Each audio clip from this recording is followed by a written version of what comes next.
Glória a Deus. Quero cumprimentar a todos com a paz do Senhor. Meus irmãos, eu louvo a Deus pela oportunidade de estar aqui pela primeira vez no Abalavalinhos, e Deus não nos agraciou com essa oportunidade. Louvo a Deus pela vida do bispo, do apóstolo Valdivino, do pastor Cleito Simeões e de todos os irmãos e dos demais pregadores. Meus irmãos, convido a você a abrir a sua Bíblia no Evangelho de Jesus Cristo segundo escreveu Mateus, capítulo 14, verso 30. É um texto bem conhecido de todos, mas eu quero ser sucinto no que Deus botou no meu coração, em nome de Jesus. Amém? Também, enquanto você procura, está ali minha esposa e meu filho Azaf, que está ali, minha esposa Leia e meu filho Azaf, também está aí, pastor Fernando e pastora Merijane. Todos acharam? Diz assim um texto: mas sentindo o vento forte, teve medo e começou a ir para o fundo, clamou dizendo: Senhor, salva-me, em nome de Jesus. Meus irmãos, o texto que nós acabamos de ler vai narrar que Jesus ele vem peregrinando pelo deserto, e chegando à beira do lago, ele dá uma ordenança aos discípulos: entrar e atravessar para a outra margem. Enquanto eu despido a multidão, ou ele despedindo a multidão, Jesus agora vai sentir a necessidade de subir ao monte para orar. Enquanto isso, os discípulos estão fazendo a travessia. Mas o texto vai narrar e afirmar que quando chega no meio do lago, os discípulos vão ser comprimidos ou oprimidos por um forte vento ao contrário. Vento esse que trouxe alguns momentos de crise, de dor, de aflição para os discípulos. O texto também me narra que Jesus vem na quarta vigília da noite, andando por sobre as águas.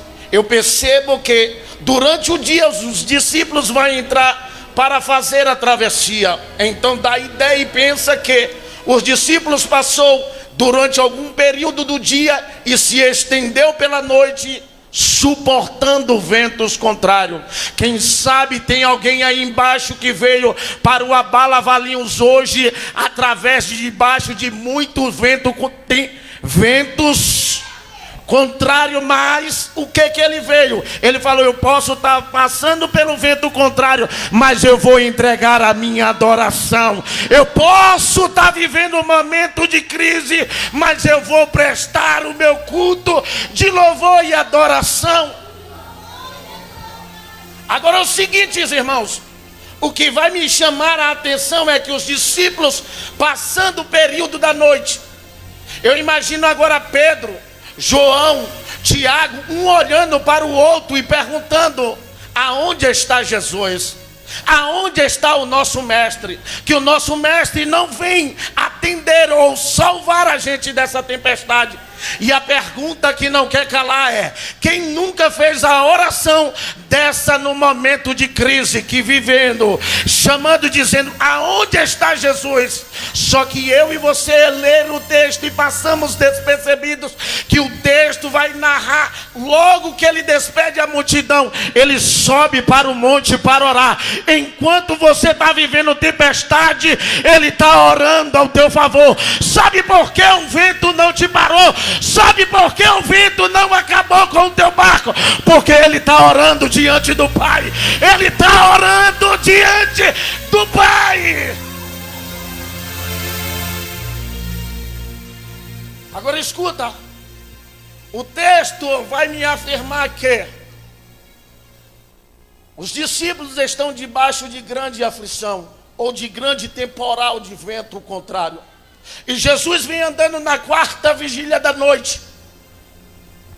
Quarta vigília da noite, entre 3 e 4 horas da madrugada, Jesus se aproxima. Os discípulos vivendo tempestade e o medo toma conta deles. E o texto me diz que quando Jesus se aproxima deles, eles gritam com grande medo: é um fantasma, é um fantasma. Mas enquanto ele está vendo Jesus com fantasma, Jesus está liberando a palavra para alguém, dizendo: tem de bom ânimo, tem de bom ânimo. Porque quando eu e você estamos vivendo tempestade, eu e você clamamos a Ele. Mas antes de Ele trabalhar na tempestade, Ele está trabalhando nos discípulos. Antes de Ele acalmar essa tempestade da tua vida, Ele está dizendo para alguém aqui nessa noite: tem de bom ânimo, tem de bom ânimo. E quando Ele diz tem de bom ânimo, logo em seguida Ele vai dizer: eu sou. Sabe quem está vindo na tua direção para acalmar a você no meio da tempestade? O eu sou. O eu sou está vindo ao teu encontro nessa noite, só para te acalmar no meio dessa tempestade. Agora o detalhe é que quando Ele fala o eu sou, Ele libera outra palavra dizendo: não temas, não temas, não temas. Essa tempestade não vai te matar, esse momento não vai te parar, essa dor não vai fazer você voltar. Porque uma palavra foi liberada. A qual palavra? Entrar no barco e fazer a travessia. Você está debaixo de uma palavra que Ele liberou sobre a tua vida. Então quer dizer que o vento, ele pode até tentar, mas te parar, ele não te para. Te destruir, ele não te destrói. Sabe por quê? Porque quem tem o controle do vento é quem é Jesus de Nazaré.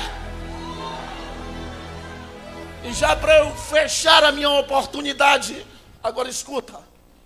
Pedro olha para ele e diz: se és tu, Senhor, ou mestre, manda eu ir ter contigo.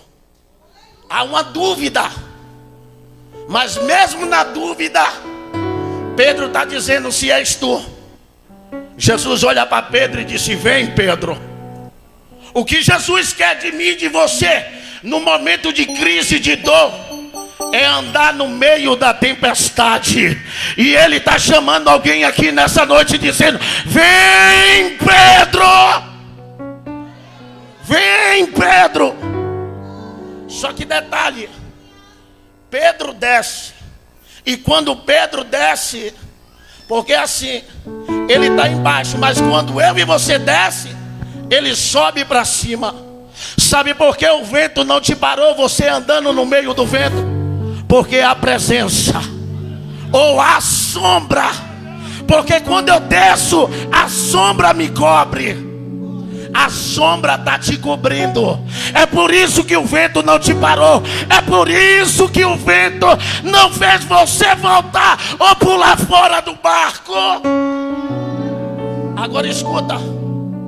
Só que versículo 30 e a gente já encerra. Pedro está indo na direção de Jesus, mas Pedro por um momento vai tirar a visão de quem está chamando ele. E nessa noite não tira a visão de quem está te chamando, porque quem está te chamando, ele tem o controle no vento, ele tem o controle no mar, ele controla a tua embarcação. E quando ele tira a visão de quem está chamando, ele para por um sentimento, o medo. E se for liberar a oportunidade para muitos aqui, em pelo menos uma área da vida, não avançou por causa do medo. O medo te paralisa. O medo faz com que você pense em voltar. Mas a ordem de Jesus é: segue e atravessa. Agora escuta, Jesus toma ele pelas mãos para voltar para o barco. A proporção de Pedro descer e voltar com Jesus é porque é verdade, irmãos. Só quem vive tempestade sabe o que é. Quando estamos em cima do barco, a gente sente a vontade é de descer. Para quê? Para fugir. Mas não adianta descer dizendo eu vou descer, para ir ao encontro dele dizendo eu estou num barco, eu estou sentindo embaixo, eu não sinto. Se você olhar e perceber o texto, não vai dizer que o vento cessa quando Pedro está indo ao encontro de Jesus. Porque a proporção é dizendo eu desço, vou ao encontro dele, o vento para. Porque quando estamos vivendo com crise, sabe o que é? Vamos correr, vamos descer do barco, porque a vontade é de fugir. Mas não adianta você fugir, sair de Valinho, ir para Campinas, não adianta ir para a capital. Por quê? Porque a tempestade te acompanha. Sabe o que eu e você tem que fazer? Chama ele de volta para o barco. Aí quando o texto diz, e voltando ambos para o barco, uma coisa é Pedro descer sozinho, outra coisa é Pedro ser levantado por Jesus, ou subir ambos para o barco. Jesus quando é subindo com Pedro. Agora escuta, o vento cessa, Pedro desce só, o vento não cessa. Sabe por quê?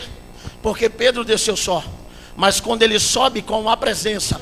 Eu não sei como você chegou aqui que se prostrou, mas quando você levantou, você já não levantou mais sozinho. A presença dele está acalmando a tempestade na tua vida. A presença dele está acalmando a tempestade. O detalhe é que não só acalma a tempestade na vida de Pedro, de quem também está no barco.